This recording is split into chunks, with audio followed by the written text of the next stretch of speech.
इसमें आपका, जब आप देवास पहुंचे, जब आपने देखा कि तमाम लोग डूब रहे हैं, तो फिर उस वक्त आपके दिमाग में सडनली क्या आया और कैसे आपने डिसाइड किया कि आपको इन सबको बचाना चाहिए?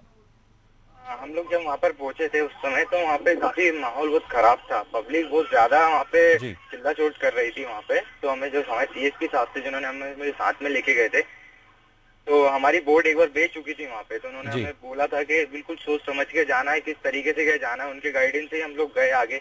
हमारी बोर्ड भी बेच चुकी थी एक बार।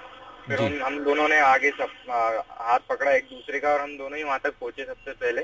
फिर जी। हमने दूसरी उज्जैन की बोर्ड आई। फिर मैं स्विमिंग करते हुए नदी पार करके उस पार गया, उज्जैन की बोर्ड फिर से लेके आया। फिर हमने धीरे धीरे करके लोगों को वहाँ से निकालना शुरू करा और जी। कामयाब हो गए वहाँ से। जी। जी सौरभ, कोई तमाम सुविधा नहीं थी आप लोग के पास, आप लोग के पास कोई लाइफ जैकेट भी नहीं था, तो उस वक्त क्या किसी तरह का डर भी आपके जहन में था, या बस यही था कि जो लोग डूब रहे हैं उनको बचाना है, यही दिमाग में जी था बस? जी बिल्कुल, डर तो क्यों नहीं होगा। सबको अपनी अपनी जान बिल्कुल बहुत प्यारी जी। होती है, लेकिन जिस एसपी साहब ने बोला था कि हमको करके दिखाना है, हम जिस चीज के लिए हम जो हमारा हुनर है हम उसको साबित करें, जी। दिखाएं दुनिया को और अपने लिए अपने देश के लिए कुछ ना कुछ करें। तो उस जगह पे हमने फिर अपना अपना जो अपनी जिंदगी की जान की बाजी लगाई और फिर आगे बढ़े हम। जी। अपने आप कामयाब रहे। वहाँ पे जो कुछ बोर्डें थी वो मतलब प्रशासन की तरफ से वो कुछ सही नहीं थी। वो वहाँ पे जो हमको क्या कहते हैं जरूरत मुहैया होनी थी वो हमको नहीं पहुँच पा रही थी वहाँ पर। तो काफी दिक्कतों का सामना करना पड़ रहा था। प्रशासन को थोड़ा इन समय में थोड़ा दुरुस्त होना चाहिए इन सब चीजों के लिए। जी। जी सौरभ, आप हमारे साथ बने रहिए। इस वक्त हमारे साथ जुड़ गए आईजी उपेंद्र जैन। उपेंद्र जैन जी, आपका बहुत बहुत स्वागत है बंसल न्यूज में। एक बहुत अच्छी पहल देखी गई यहाँ पर, एक तैराकों ने वहां पर डूबते लोगों को बचाया है। किस तरह से ये ख्याल आप लोग के जहन में आया, किस तरह से भी लोगों का बचाव किया जा सकता है? देखिए उस समय एक सड़क पे एक नदी बह रही थी, उसके आसपास दो बसें आके खड़ी हो गई थी। लेकिन एकदम से नदी में इतनी बाढ़ आई कि वो बसें फिर चारों तरफ से पानी से गिर गई। तो जब हम लोगों को इसकी सूचना मिली तो चारों तरफ से नावें हमने वहां जी। पे मोबिलाइज करवाई। हम लोग खुद भी स्पॉट पे पहुंचे वहां पे। और हालांकि बहुत दिक्कत था क्योंकि चारों तरफ के रास्ते उस जगह तक पहुंचने के नदी नालों के कारण से कट चुके थे। लेकिन जी। बड़े ट्रकों में बैठ के नालों को पार करते हुए हमारी सारी टीमें वहां पे पहुंची। जी। और हमारा जो तैराक दल था जिसका नेतृत्व एक सीएसपी महेंद्र तानेकर देवास के जो सीएसपी है वो कर रहे थे। जी। ये पूरी टीम सबसे पहले एक नाव लेकर उन बसों के पास में पहुंची और फिर वहां से यात्रियों को करीब 12 ट्रिप नाव में लगाए। जी। और 12 ट्रिप एक नाव के थे और दूसरी नाव के करीब 10 ट्रिप थे। तो इस तरीके से 22 ट्रिप में लोगों को वहां से निकाला गया और करीब 170 लोगों को वहां से निकाला गया। जी।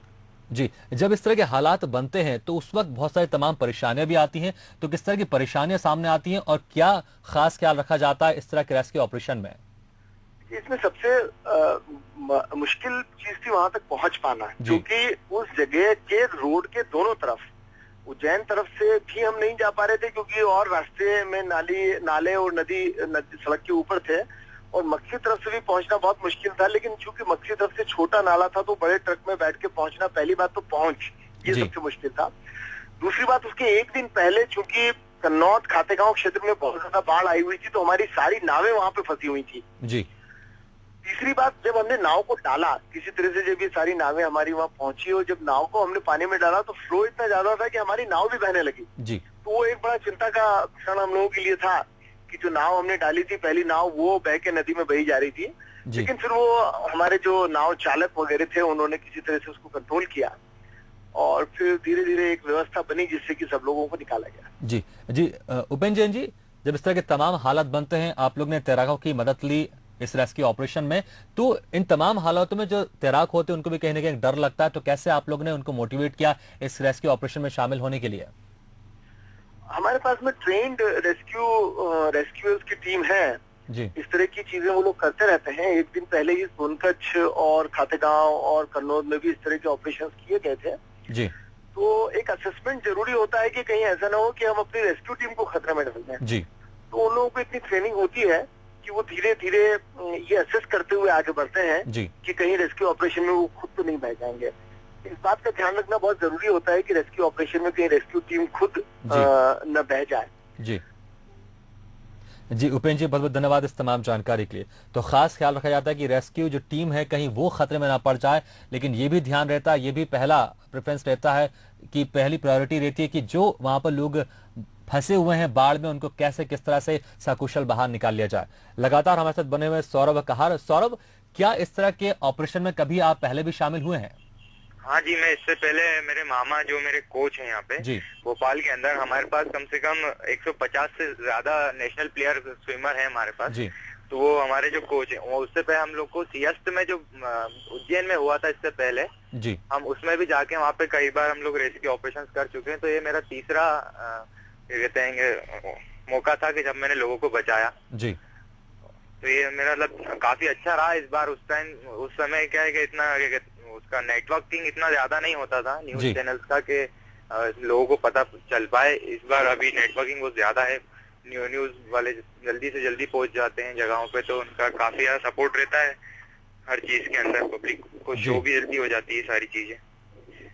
जी जी सौरभ, आप हमारे साथ बने रहिए। इस वक्त हमारे साथ जुड़ गए एसपी महेंद्र तांडेकर, जो कि रेस्क्यू ऑपरेशन हेड थे। महेंद्र जी, आपका बहुत बहुत स्वागत है बंसल न्यूज में। जब ये रेस्क्यू ऑपरेशन चलाया जा रहा था उसमें तमाम नौजवान भी उसमें मौजूद थे जो तैराक थे। कुछ तो आप लोग के डिपार्टमेंट से थे, कुछ लोग बाहर से भी आप लोग ने उनको बुलाया था इस रेस्क्यू ऑपरेशन में। तो किस तरह के हालात थे और किस तरह से इन हालातों से आप लोग निकल कर सामने आए और तमाम लोगों का आप लोग ने बचाया? हेलो जी जी जी जी हाँ, महेंद्र जी, आपको इस अगर हम जी ऑपरेशन में हम लोगों को जो खबर मिली थी, तो एसडीएम साहब और मैं मौके पर पहुंचे थे रेस्क्यू जी टीम को लेकर। एक सौरभ कहार करके एक तैराक है, उसको जी लेकर पहुंचे थे। वहां पर मेन हमारे लिए समस्या ये आ रही थी, क्या भीड़ तो बहुत अधिक थी, जी पर रेस्क्यू टीम हमारी हिम्मत नहीं बना पा रही थी क्या आगे कैसे जाए, क्योंकि बाढ़ का बहाव इतना था जी क्या पुल के ऊपर से करीब करीब 7 फीट तो पुल के ऊपर से बह रही थी। जी तो नदी तो लगभग होगी वो करीब 20-22 फीट ऊपर से बह रही होगी, और जो बाढ़ था उसका पूरा वो करीब करीब 200 मीटर ऊपर था। जी 200 मीटर लंबा होने की वजह से वहां तक पहुंचना बड़ा कठिन काम हो रहा था। जी ऐसी स्थिति में फिर हम लोगों ने देखा कि अब क्या करना चाहिए क्या नहीं करना चाहिए। तो वहां पर जो है हमें मालूम पड़ा है कि उज्जैन की तरफ से बाढ़ आई हुई है और बस के पीछे से भी बड़ी बाढ़ चल रही है, इस वजह से बसें पीछे नहीं गई है। जी तो दो नदी के बीच में ये बसें फंस गई और ट्रक फंस गए, जी और इनका फ्लो इतना बढ़ गया कि आगे के टायर ट्यूब वगैरह सब डूबने लग गए ट्रक के। जी ऐसी स्थिति में मेरे द्वारा कोशिश की गई, पर बोट चालक तैयार नहीं हो रहा था। जी थोड़ी सी हिम्मत दिलाई मैंने उसको कि मैं स्वयं साथ में चल रहा हूँ। जी तो उसने चिंता जाहिर की, साहब आप जा रहे हो, डूब जाओगे, हम लोग तो तैरा के निकल जाएंगे। फिर मैंने कहा कि मैं कोशिश करूंगा, जी मैं भी जानता हूँ करके। फिर हम लोग नाव लेकर निकले पहली बार। तो पहली बार में ही हमारी नाव जो है बाढ़ के बीच में फंस के रुक गई, इंजन बंद हो गया और बहने लगी फ्लो में। बड़े मुश्किल से कंट्रोल किया उसमें से, फिर मैं जंप किया। सौरभ को कहा कि तुम नाव का कंट्रोल करो, मैं रास्ता डालता हूँ। फिर वैसे करके रास्ता डाल डुला के वो बस तक तो लेकर आए नाव को। जी रेस्क्यू टीम हमारी वहां पहुंच गई। पहुंचने के बाद फिर दिक्कत ये आई कि नाव को कंट्रोल नहीं कर पा रहे थे हम बस के पास में, कि बस के पास पे भी इतना फ्लो था, जी बस के अंदर भी पानी भरा गया था। और ड्राइवर साइड से हमने लोगों को निकालने का प्रयास किया, नाव को सीधी की, पलटी हुई नाव को। इसी बीच में हमारी नाव भी फूट गई। जी फूटने के बाद थोड़ा सा चिंता का विषय हो गया कि नाव को वापस भेजा जाए कि नहीं भेजा जाए। तो मैंने आईजी सर से निवेदन किया कि सर ये रिस्क है, बहुत बड़ी रिस्क है, जी कल को लोग परेशान होंगे और बोलेंगे क्या ये रेस्क्यू ऑपरेशन की टीम ने सही काम नहीं किया। जी और आईजी सर ने मेरे को हिम्मत दी, तुम तो मेहनत करो, ये सब लोग चले जाएंगे तो भी अपने को दिक्कत है, जी आप मेहनत करिए, कोशिश करिए, आप में है बोले माजदा ऐसा कर सकते हैं। जी मेरे द्वारा पहली बोट भेजी गई। बड़ी दिक्कतों का सामना करते करते धीरे धीरे करके वो बोट दूसरे रास्ते से पहुंची वहां पर, और 6 लोगों की हमने पहली बार में जान बचा दी जी थी। जी थोड़ी सी हिम्मत आई हमको। जी फिर वही बोट वापस जब आ रही थी हमारे पास, जी उसके बाद मालूम पड़ा कि वो बोट फ्लो में बह गई और हमारा दल भी पूरा बह गया और चला गया था। जी वो दल करीब 4 घंटे तक वापस नहीं आ पाया, जिसमें सौरभ भी था। जी फिर मेरे द्वारा सौरभ को इशारा किया गया कि उस किनारे पे जाओ, कैसे जा सकते हो, जाओ तुम। जी तो सौरभ ने जंप किया और नदी को पार करके उस साइड गया। जी वहां उज्जैन का दल आया हुआ था। उज्जैन के दल ने जरूर अच्छी मेहनत की और हमको मदद की, और जी। पूर्ण रूप से मदद उज्जैन के नाविक दल जो था जी उसने अच्छे से मेहनत की, और उसको दिया हुआ जो रास्ता था मेरे द्वारा कि इस मार्ग से आओगे तो बोट पहुंचेगी, जी नहीं तो बोट सारी बह जाएगी। जी लास्ट में हमारे पास केवल एक उज्जैन की बोट ही थी, बाकी 4 बोट तो आई हुई थी हमारी, पर तीनों बोट का हिम्मत नहीं हुई आने की हमारे तक, और वो जान भी जोखिम में डालने जैसा नहीं था। जी महेंद्र जी, जब ऐसे हालातों में अच्छों के पसीने छूट जाते हैं तो जो युवक, सौरभ जैसे युवक जब आपके साथ रेस्क्यू ऑपरेशन में काम करते हैं, तो उस वक्त आप सौरभ की बात करें जिन्होंने इस रेस्क्यू ऑपरेशन में एक अहम भूमिका निभाई और 126 लोगों को बचाने में रेस्क्यू ऑपरेशन में मदद की, तो क्या कहेंगे आप इनकी हौसला अफजाई के लिए? समाज के लोगों के लिए कहूंगा मैं, इस प्रकार के कई बच्चे होंगे समाज में, तैराक होंगे, बहुत अच्छे होंगे, साहसिक होंगे जी। सौरभ से उन्होंने प्रेरणा लेना चाहिए, क्योंकि सौरभ को मैं पर्सनली जानता था जी। वो एक अच्छा तैराक है, बच्चों को ट्रेनिंग देता है, और मुझे ऐसा लग रहा था कि वो मुझे बचा लेगा यदि मैं जा रहा हूँ तो जी। और हकीकत में यही हुआ कि पहली बार में जब मैं नदी के बाढ़ में आया तो उसने मुझे बचाया जी। दूसरी बार में नाव को कंट्रोल करने के लिए मैंने कोशिश की और सौरभ को लेकर आया जी। तो समाज के लोगों के लिए एक अच्छा मैसेज है, सौरभ से कुछ सीख लेना चाहिए और साहसी कार्य करना चाहिए। और सौरभ ने निश्चित ही एक जाबाजी का काम किया है जी।